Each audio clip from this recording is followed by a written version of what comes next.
good morning, good afternoon, good evening. You're listening to the Thai Expat Daily Show. I'm your host Kieran Mack and thanks for tuning in. Don't forget to like this video if you're watching us on YouTube and please do subscribe. We're also available on Apple Podcasts, Spotify, Amazon Music and a host of other podcast players. Now that that's all done, let's jump into today's show.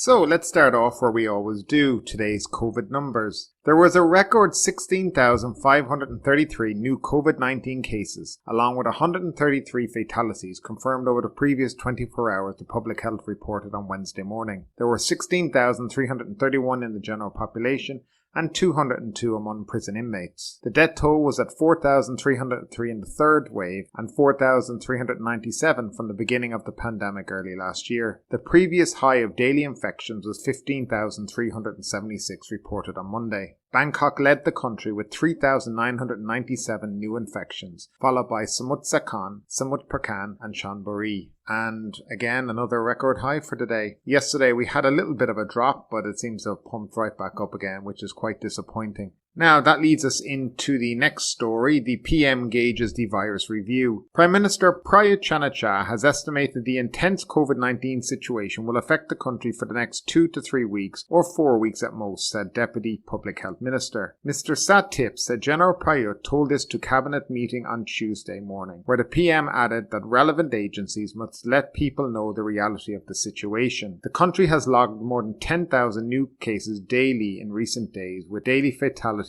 frequently topping 100. Mr. Sathit said the Prime Minister has given a directive in 14 days the lockdown and the curfew will be reviewed, and a decision will be made based on the severity of the situation at the time. Any decisions to step up the restrictions after 14 days rests with the Department of Disease Control and the Centre for COVID Situation Administration, he said. So the Prime Minister has become a clairvoyant now, and he's just telling everybody when it's all going to end. I'd love to know where he got this advice from. I'd love to know what science this is based on and what trends they're basing their estimates on, because currently the trend is upwards at the moment. It is certainly not downwards, which I find completely odd to be making statements like this. But he's also the guy who stated that we'll be all reopening in 120 days with no plan to actually reopen in 120 days. I think what frustrates people the most is the lack of a plan. A lot of countries, from what I've seen and heard around the country, have a roadmap out of lockdowns. Set benchmarks where people can see what they have to do to get the restrictions reduced. But in Thailand, there seems to be nothing like that. It's just kind of a guessing game for the public. We don't generally know what numbers are acceptable for restrictions to be reduced. Is it 10,000 per day? 5,000 cases per day? Is it, 50% of hospital capacity? What is the steps for us to be able to come out of lockdown? And I think that's a very important thing for people to know, because without that, a lot of people, in my opinion, who are staying at home, trying their best, are losing hope. They're getting frustrated with this whole process. And I feel the government right now need to wake up to that reality. People do need information. They need to know what it will take for these restrictions to be reduced. And right now, there's nothing from the government apart from words that don't seem to be backed up by trends or any kind of science. The Prime Minister can say anything he likes, but if he doesn't back it up, it doesn't mean anything. And that's a huge problem here. But what do you think about this? Do you think he's just pulling figures from the sky, or do you think he actually has science behind this? Because personally, I think if they had science behind it, they would have presented. But I'd love to know what you think down below.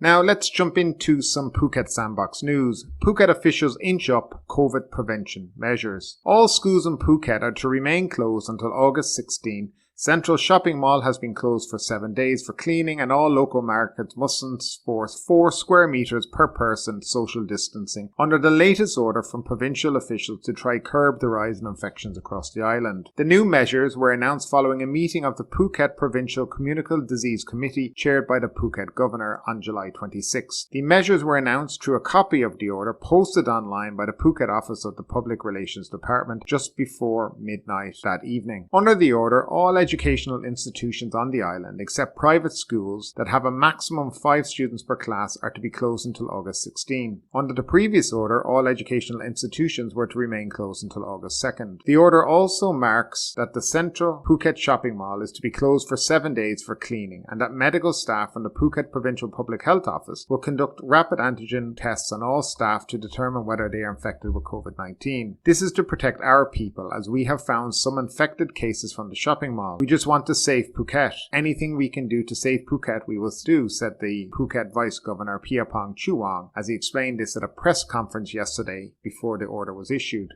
The number of new infected cases has increased to 30 per day. Any protective measures to make Phuket the safest place, we will not hesitate to use them, he said. The new order also mandated that all football and futsal venues and badminton venues to be closed with immediate effect. Fresh markets and walking street markets must limit the number of customers at the market and maintain social distancing of 4 square meters per person. The order also reduced the maximum number of people allowed to gather at an approved event from 150 people to only 100 people. Events or activities held by officials are exempted. And what a surprise that would be. The officials always get to have their own way while the rest of everybody else have to suffer. Basically, let's look at this here. They have closed the schools yet again, so the children are suffering education-wise. Central Festival and Floresta are now completely shut for a week.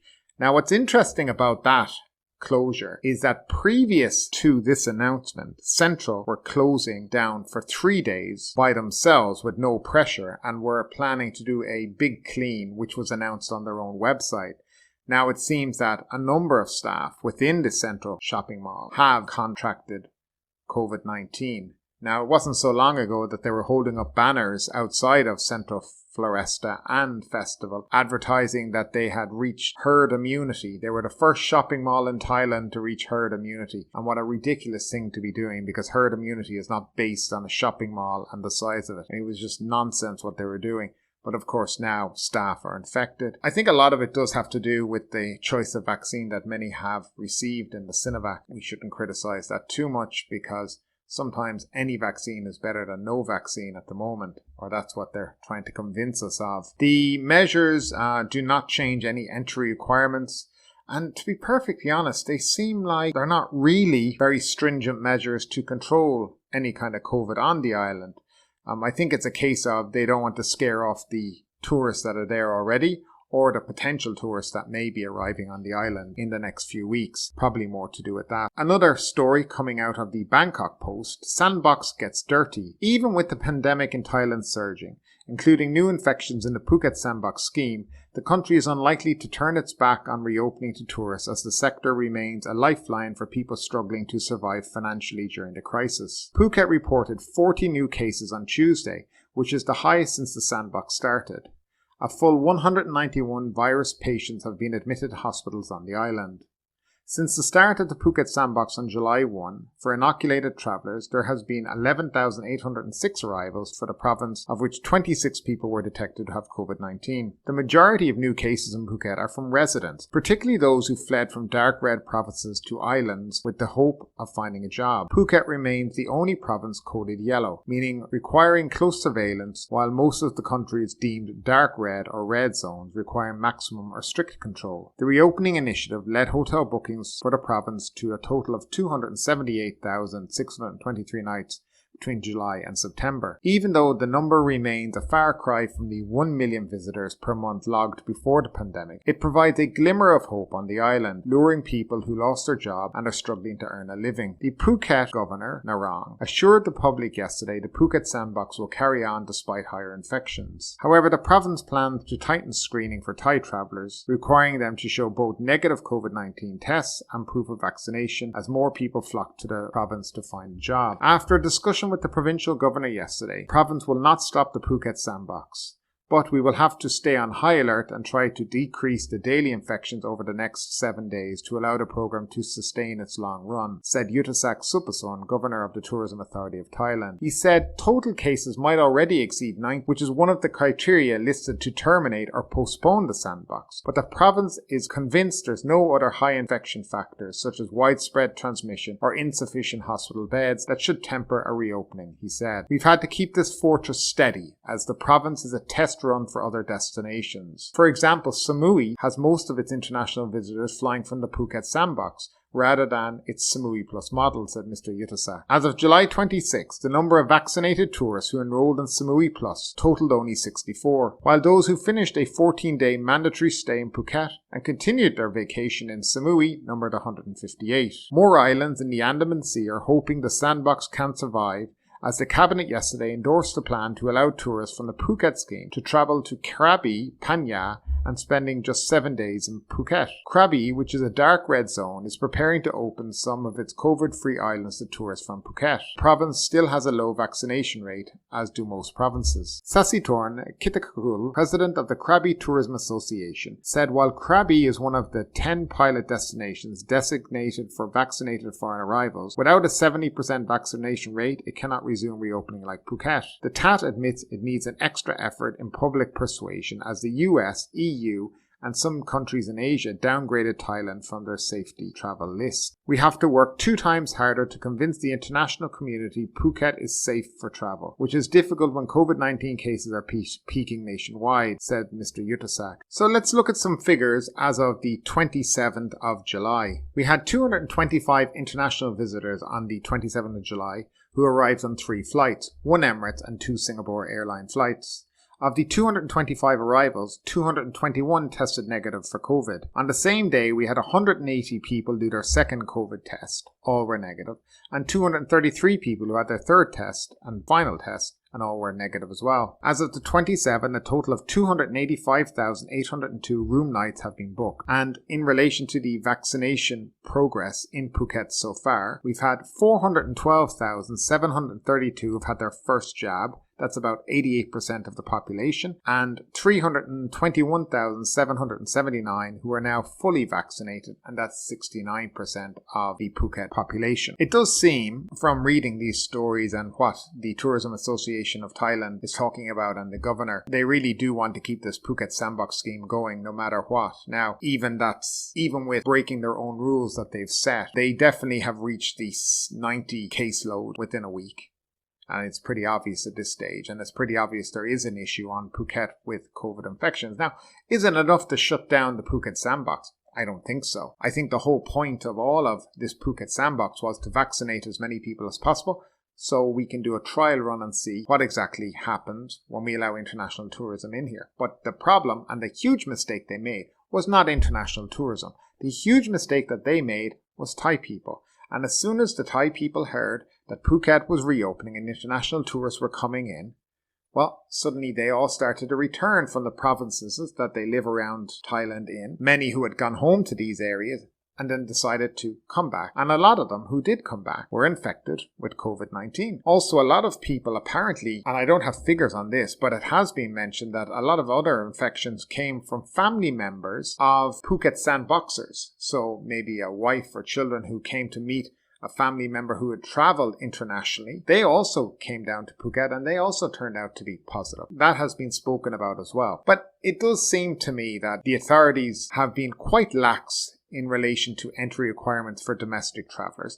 They expect foreign travellers to do, leaps and bounds to get into the country with multiple tests. And then before last week, you could basically turn up with a negative COVID test from 7 days ago and you were allowed to enter the province. And that to me seems like a huge problem that they created themselves. Rather than saying, we need to have strict measures to get into the province. They didn't, until very recently. Now that also brings up this whole thing about what they call the Andaman sealed route that will be starting apparently in August 1st. It's quite difficult to understand exactly how it's going to progress. Now I can understand how you can do it for Phi Phi Island and Khao Yai Island, but I do not understand how they're doing it for parts of Phaya province. When I look at the sealed route so far, it seems to be going from Kuk Kloi all the way up to Nam Kem, which is a 60-kilometre stretch, and I have no idea how you make that into a sealed route. And as of yet, hoteliers in Khao Lak and in these areas have yet to see any documents on how this will actually work with 3 days to go. So it's a bit like the Phuket Sandbox before. Everything is done the last minute. Nothing is planned out in advance, and it's all nonsense as usual. Of course, these provinces like Phang and Krabi are all dependent on the Phuket Sandbox being kept open. Now that brings us on to a comment I read recently on Twitter, and they were discussing that Phuket is probably one of still the safest places in Thailand, but really for how much longer? But the reply somebody put up was quite interesting. And it kind of read as follows. He doesn't buy the framing. The future of tourism in Thailand depends on mass vaccinations, full stop. Everything else is just window dressing.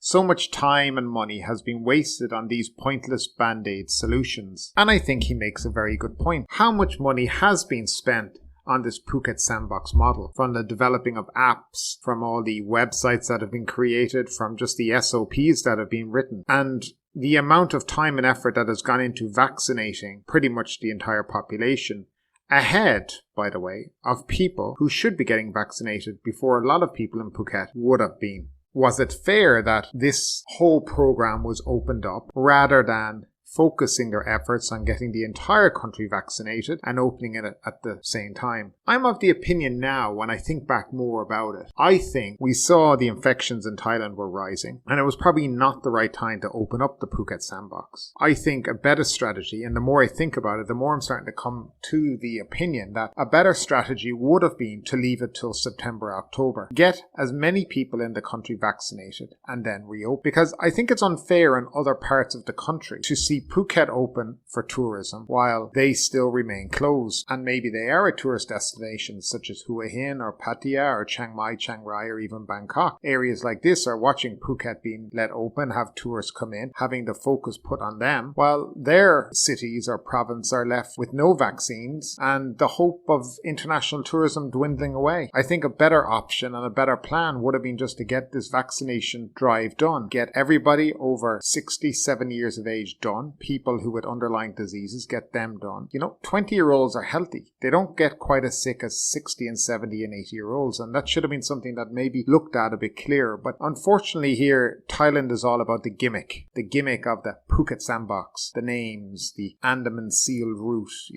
all these different names they're giving to all these projects, and instead just vaccinate and open, because that's what countries now have to do in order to survive. If you look in Europe, you look at America, they're all reopening now with very few restrictions. The most restriction is you either have a vaccine certificate or you have a COVID test. That's it. And that's the requirement in many, many countries right now. Vaccinate as many people as possible, and then that allows you to open.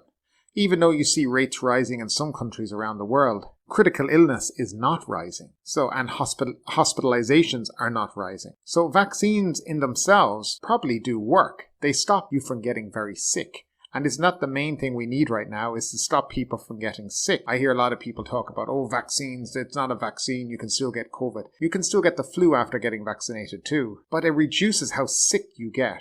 And I think that needs to be Thailand's focus right now. Not on these gimmicks that they've got going on around the country. Get the country vaccinated and reopen it. Now, I'd like to know what you think about all this. Do you think that the Phuket Sandbox is a great idea, or do you think they should have eased back on it, focus on vaccinating as many people as possible, and then reopening the entire country at one time? I'd love to know your thoughts. If you could leave them down in the comments section down below. Singapore aiming to start quarantine-free travel in September. Singapore aims to relax more virus curbs, including starting to allow quarantine-free travel in September, marking the first time it set out a timeline to reopen borders that have been mostly shut for more than a year.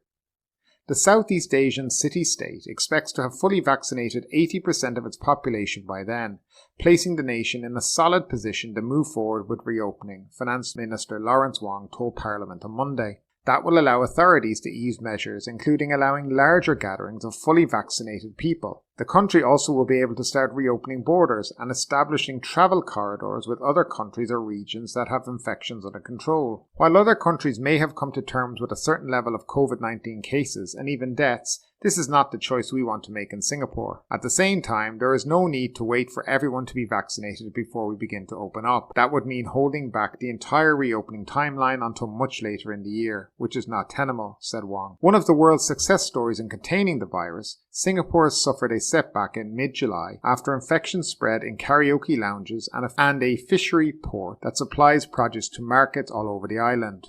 More than 1,000 people have been infected in the cluster, and the city set a daily record of local virus cases. Singapore was aiming to have 2/3 of the population vaccinated by its August 9th Independence Day, after which it planned to ease more measures. But the outbreaks and growing concern that 200,000 elderly have yet to be vaccinated prompted authorities to tighten curbs, raising questions as to whether the city-state was deviating from its reopening path. The answer is a clear no. We are determined to get to our destination of being a COVID-resilient Singapore.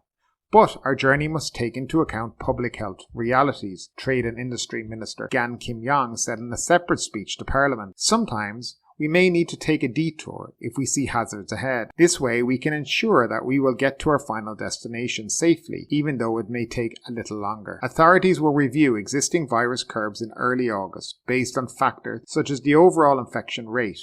A positive outcome will allow the government to ease some of the measures, but only for vaccinated people, Wong said. Once key inoculation levels have been reached, Wong said, fully vaccinated people may be able to travel without serving a 14-day hotel quarantine on their return. Depending on the risk level of the countries visited, quarantine can be replaced with a rigorous testing regime, or the quarantine can be shortened to 7 days and served at home. Unvaccinated individuals can also travel but will have to quarantine.